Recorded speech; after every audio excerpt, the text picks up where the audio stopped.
Bienvenidos a The Deep Dive, donde como siempre desmenuzamos montones de información para que no tengas que hacerlo tú. Hoy nos adentramos en el corazón de Colombia. En lo más profundo. Exacto, un tema complejo y fascinante, la propuesta del presidente Petro de comprar la hoja de coca a los agricultores. Sí, vamos a bucear en las diferentes perspectivas de este tema, desde la propuesta en sí, sus posibles implicaciones en la lucha contra el narcotráfico, hasta las críticas y alternativas que se plantean. Porque claro, la coca en Colombia no es solo una planta, es un símbolo, un problema histórico, una fuente de ingresos para muchos y un dolor de cabeza para otros.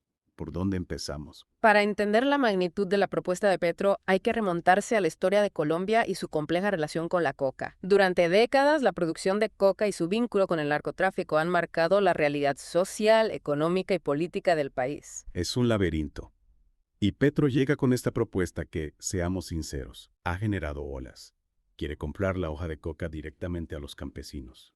¿Es una locura o una genialidad? Bueno, la idea principal es debilitar a los grupos ilegales. ¿Cómo? Pues cortando el suministro de hoja de coca que llega a sus manos. Si el gobierno compra directamente a los agricultores, la teoría dice que se reduce la cantidad de coca disponible para la producción de cocaína. Claro, pero ¿y qué pasa con los agricultores? Porque esto no va a dejarlos sin sustento, ¿no? Claro que no. La propuesta también busca proporcionar una alternativa económica a los campesinos que dependen del cultivo de coca. Se habla de ofrecerles apoyo económico durante la transición a otros cultivos y de esta forma mejorar las condiciones de vida en comunidades rurales que históricamente han estado olvidadas por el Estado. Suena bien en teoría, pero, como con todo, hay voces discordantes. En los documentos que estamos analizando hoy, vemos que María Fernanda Cabal, una figura política bastante crítica, se opone rotundamente a la iniciativa. Exacto. Cabal argumenta, por un lado, que la propuesta es inviable económicamente. Cuestiona de dónde saldrán los fondos para financiar la compra de la hoja de coca. Y por otro, duda de su eficacia para combatir el narcotráfico. Incluso la acusa de ser una estrategia para convertir a Colombia en una potencia mundial de la cocaína, una acusación bastante fuerte. Hay base para pensar que la propuesta de Petro podría aumentar la producción de cocaína. Es importante entender que la propuesta no implica que el gobierno colombiano vaya a producir o comercializar cocaína. La idea es utilizar la hoja de coca para otros fines, más allá de la droga. Y aquí es donde entra en juego la información que tenemos sobre la COP16 en Cali, ¿verdad? Parece que la hoja de coca tiene más usos de los que pensamos a simple vista. Efectivamente. En la COP16 se presentaron alternativas para la hoja de coca que van más allá de la producción de cocaína. Se habló del uso tradicional en productos como el té de coca de Lerma, Cauca o el matecito, una bebida tradicional de la región andina. Matecito.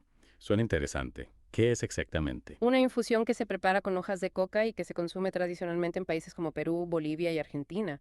Tiene un sabor herbal ligeramente amargo y se le atribuyen propiedades energéticas y digestivas. Qué interesante. Es un ejemplo de cómo la coca puede tener usos culturales y tradicionales que nada tienen que ver con la droga. Y no solo eso, también se habló del aceite de coca y su potencial en la gastronomía. Aceite de coca en la cocina. A ver, cuéntame más. ¿A qué sabe? ¿Qué uso se le da? El aceite de coca se extrae de las semillas de la planta y tiene un sabor suave, ligeramente amargo. Se puede usar en la elaboración de salsas, aderezos e incluso en la repostería. De hecho, en algunas regiones de Colombia ya se utiliza en la elaboración de productos como chocolates o galletas. Increíble. Parece que hay todo un mundo por descubrir alrededor de la coca. ¿Crees que la propuesta de Petro podría ayudar a cambiar la percepción que se tiene de esta planta? Sin duda, la propuesta ha puesto sobre la mesa la necesidad de educar al público sobre los usos diversos de la planta de coca. Romper con la asociación única con la droga es fundamental para que la propuesta tenga éxito. Y aquí es donde la crítica de Cabal a la política de coca de Petro se vuelve interesante si la comparamos con la gestión de la coca durante la administración Uribe. Exacto. Durante la presidencia de Uribe, la producción de coca aumentó considerablemente a pesar de las políticas represivas que se implementaron. Entonces, ¿por qué tanta preocupación ahora con la propuesta de Petro? Es una pregunta que invita a la reflexión. ¿Será que hay intereses ocultos en mantener el statu quo del narcotráfico? Es una posibilidad que no podemos ignorar. Y si a eso le sumamos la figura de Miguel Uribe Turbay, quien aspira a la presidencia y ha criticado duramente las políticas de Petro, la trama se complica aún más. Porque recordemos que la familia de Uribe Turbay tiene un pasado un tanto turbio. Digamos que hay sombras del pasado que lo persiguen. Se han encontrado documentos que vinculan a su abuelo, Julio César Turbay Ayala, con el narcotráfico durante su presidencia. Y por si fuera poco, Un tío suyo compró un terreno a Pablo Escobar en pleno auge del cartel de Medellín. Madre mía, eso sí que es estar cerca del fuego, ¿no? Sin duda. Y esto nos lleva a preguntarnos, ¿puede alguien con un pasado familiar tan ligado al narcotráfico ser la solución a los problemas de Colombia? Es una pregunta que muchos se hacen. Y hablando de figuras controvertidas, tenemos el caso del ex senador Ciro Ramírez. Un personaje que también estaba muy ligado a Uribe Turbay y que ahora está en la cárcel por corrupción. Fue condenado por solicitar sobornos y lucrarse de forma ilícita. Lo que nos lleva de nuevo a la cuestión de la corrupción, que parece estar profundamente arraigada en la política colombiana. Así es. Y esto nos hace preguntarnos si realmente hay voluntad para cambiar las cosas. ¿Será que algunos prefieren que las cosas sigan igual? Que la violencia y el narcotráfico continúen mientras ellos se benefician a costa del sufrimiento del pueblo. Son preguntas incómodas pero necesarias. La situación en Colombia es compleja y no hay respuestas fáciles. Sin embargo, es crucial que se arroje luz sobre estos temas, que se cuestione a los poderosos y que se busquen soluciones reales para los problemas del país. Y mientras tanto, la población sigue sufriendo las consecuencias. Así es. La violencia, la pobreza, la falta de oportunidades. Son problemas que afectan a millones de colombianos y que parecen no tener fin. Es una realidad desgarradora. Y a pesar de todo, hay quienes se atreven a levantar la voz, a luchar por un futuro mejor. Como Francia Márquez, la actual vicepresidenta, quien ha liderado importantes iniciativas para la entrega de tierras a comunidades campesinas en el Cauca. Una región que ha sido duramente golpeada por la violencia y el conflicto armado. Exactamente. Estas iniciativas buscan dar a las comunidades rurales la oportunidad de construir un futuro digno, alejado del narcotráfico y la violencia. Es un pequeño rayo de esperanza en medio de tanta oscuridad. Pero ¿serán suficientes estas iniciativas para cambiar el rumbo de un país marcado por la coca? Es difícil saberlo con certeza. Lo que sí es cierto es que se necesita un cambio profundo para romper el ciclo de violencia y pobreza que alimenta el narcotráfico. Y eso requiere un compromiso real por parte de todos los sectores de la sociedad. Un compromiso que a veces parece brillar por su ausencia. En fin, seguiremos explorando este complejo entramado. Pero no se queda ahí la cosa. Nuestras fuentes también nos hablan del debate económico que se está dando en Colombia. María Fernanda Cabal, siempre crítica con las políticas de Petro, ha utilizado datos de inflación para atacar al gobierno actual. Sí, recuerdo haber leído algo sobre eso. No decía que la inflación durante el gobierno de Petro era mucho más alta que en las administraciones anteriores. Exacto. Cabal comparó las cifras de inflación acumulada durante los primeros 26 meses de gobierno de Uribe, Santos, Duque y Petro, presentando a Duque, curiosamente, con una inflación mucho menor a la real. Intentando mostrar que Duque manejó mejor la economía. Esa es la idea. Sin embargo, las cifras que usa Cabal son, digamos, creativas. Si bien es cierto que la inflación ha sido un problema durante el gobierno de Petro, Cabal omite convenientemente mencionar que Duque le dejó una inflación galopante superior al 10%. O sea que Petro está luchando contra una crisis económica que heredó, mientras intenta sacar adelante una propuesta tan ambiciosa como la de la compra de la hoja de coca. Exactamente. Y a pesar de las dificultades, el gobierno actual ha logrado bajar la inflación al 6%. Es importante tener en cuenta el contexto completo. Totalmente. Pero volviendo al tema central, ¿qué posibilidades reales tiene la propuesta de Petro de tener éxito? ¿Realmente puede acabar con el narcotráfico en Colombia? Pues una utopía más. Esa es la pregunta del millón, ¿verdad? Y me temo que no hay una respuesta fácil. El narcotráfico es un monstruo con muchas cabezas, con raíces profundas en la sociedad colombiana. Y con fuertes intereses económicos detrás. Intereses que no van a desaparecer de la noche a la mañana, por mucho que se cambie la política sobre la coca. Por supuesto. Acabar con el narcotráfico no solo implica combatir a los grupos armados y desmantelar las redes de producción y distribución de droga.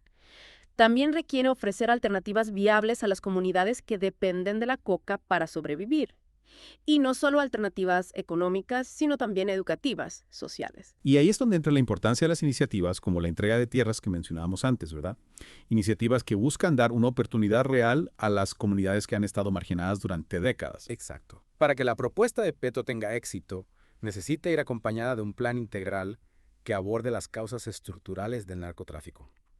La pobreza, la falta de oportunidades, la debilidad institucional. Un plan que incluya la inversión en educación, salud, infraestructuras en las zonas rurales. Un cambio profundo que no se construye de la noche a la mañana. Exactamente.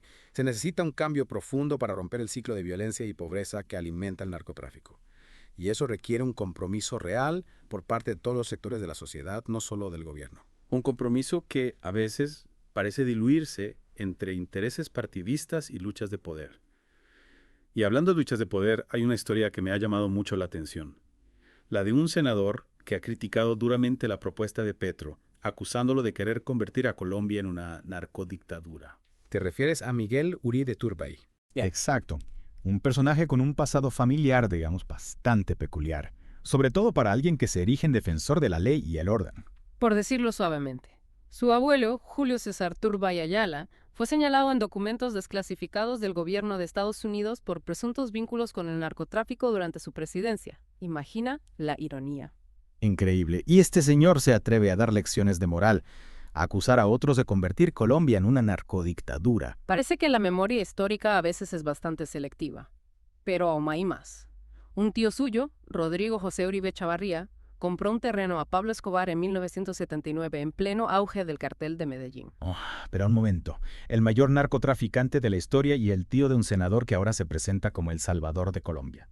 Así es. Y no se trata de un simple terreno. Hablamos de un terreno en uno de los sectores más exclusivos de Medellín, donde Escobar construyó su imperio criminal. Es difícil creer que la familia Uribe Turbay no supiera nada de los negocios de Escobar. Desde luego, resulta cuanto menos curioso. Y lo más irónico es que ahora Miguel Uribe Turbay se presenta como un paladín de la justicia cuando su propia familia está manchada por la sombra del narcotráfico. Es el colmo de la hipocresía. Y mientras tanto sigue habiendo gente que se cree sus palabras, que lo ve como un referente moral. Por desgracia, la manipulación y la desinformación son armas muy poderosas. Y en un país como Colombia, donde la desconfianza en las instituciones es enorme, este tipo de discursos calan con facilidad. Es cierto. Y lo peor es que este tipo de situaciones solo contribuyen a aumentar la polarización social, a envenenar el debate público. En lugar de buscar soluciones conjuntas, nos enzarzamos en batallas dialécticas que no llevan a ningún sitio. Totalmente de acuerdo. Y mientras tanto, los problemas de fondo siguen ahí, sin resolverse. La violencia, la desigualdad, la falta de oportunidades, son problemas complejos que requieren de un gran pacto social para ser superados. Un pacto social que parece muy lejano en estos momentos. Y hablando de hipocresía y manipulación, nuestras fuentes también recogen un episodio bastante ilustrativo en el Congreso. Parece que el senador Wilson Arias le cantó las 40 a Uribe Turbay por sus comentarios sobre un posible apagón en Colombia. Un apagón, de verdad. ¿A qué te refieres? Uribe Turbay llevaba días advirtiendo sobre un posible colapso del sistema eléctrico colombiano. Culpaba al gobierno de Petro de una supuesta mala gestión. Llegó a decir que el país se iba a apagar por culpa de las políticas de Petro. Un discurso bastante alarmista. Ya, y el senador Arias no se quedó callado, claro. Exactamente.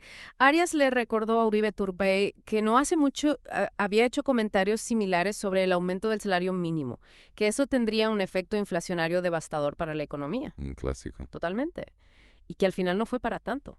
La inflación ha bajado. Sí.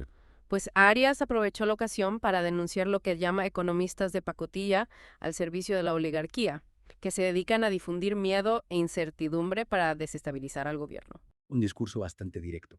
¿Y cómo reaccionó Uribe Turbay? Las fuentes no entran en detalles, pero podemos imaginar que no le sentaron bien las palabras de Arias. En fin, lo que queda claro es que la polarización política en Colombia está que arde. Es una pena que el debate político se base en ataques personales y noticias falsas, en lugar de buscar soluciones a los problemas. Algunos prefieren ver arder el país antes que reconocer los logros del otro. Totalmente de acuerdo.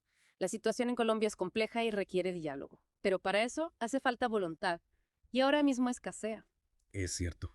Parece que estamos atrapados en un bucle de enfrentamiento y polarización. En fin, no perdamos la esperanza.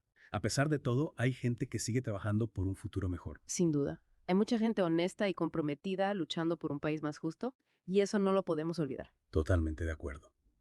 Y con esa nota de esperanza, vamos a ir cerrando este Deep Dive. Un viaje a la Colombia actual, con sus luces y sus sombras, sus contradicciones y sus esperanzas. Un viaje que nos recuerda la importancia de mantenernos informados, de cuestionar las versiones oficiales, de buscar la verdad. Porque solo así, con información y espíritu crítico, podremos tomar decisiones conscientes y construir un futuro mejor. Y hasta aquí nuestro programa de hoy. Gracias por acompañarnos en este viaje a las profundidades de la información.